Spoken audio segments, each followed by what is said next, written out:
ডাগআউটে Hansi ফ্লিকের চোখ মুখ শক্ত করে দাঁড়িয়ে থাকার দৃশ্য ফুটবল দর্শকদের কাছে পরিচিত। লা লিগায় ক্লাব বার্সেলোনার সাম্প্রতিক পারফরম্যান্সে সেটা স্বাভাবিকও লাগত। তবে এখন চাইলে খানিকটা নিরুদ্বেগ সময় কাটাতে পারেন বার্সার German coach. Real Sociedad, Celta Vigo আর লাস পালমাসের বিপক্ষে পরপর ৩ ম্যাচ জয়হীন থাকা দল অবশেষে ফিরে পেল ছন্দ। এমনিতে মায়োরকাকে নিয়ে দুর্ভাবনা থাকার কথা নয় বার্সেলোনার, তবে অ্যাওয়ে ম্যাচের সাম্প্রতিক অভিজ্ঞতা সুখকর ছিল না।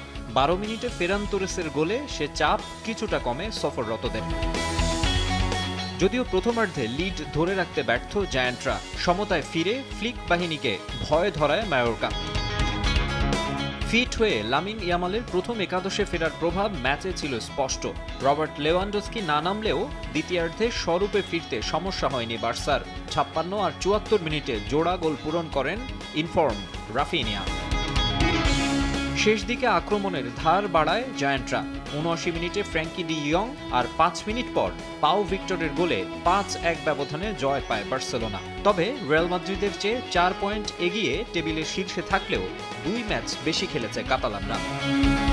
এদিকে জার্মান কাপের রাউন্ড অফ 16-এ বিরল এক ঘটনার সাক্ষী দর্শকরা। ৮৬৬ ম্যাচের পেশাদার ক্যারিয়ারে প্রথমবারের মতো লাল কার্ড দেখে মাঠ ছাড়েন ম্যানুয়েল নয়ের।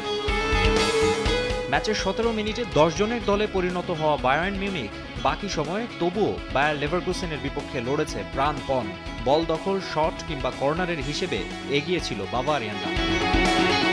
তবে অ্যালিয়েঞ্জ অ্যারেনার দর্শক চাপ সামলে গোলপোস্ট অক্ষুণ্ণ রাখে ডিফেন্ডিং চ্যাম্পিয়ন লেভারকুসেন। ৬৯ মিনিটে স্বাগতিকদের স্তব্ধ করে লিডও নিয়ে নেয় শাবি আলোনসোর দল। ওই গোলই শেষ পর্যন্ত ম্যাচের ভাগ্য গড়ে দেয়। কোয়ার্টার ফাইনালে পা রাখে লেভারকুসেন। মাকসুম আলম খান, সময় সংবাদ।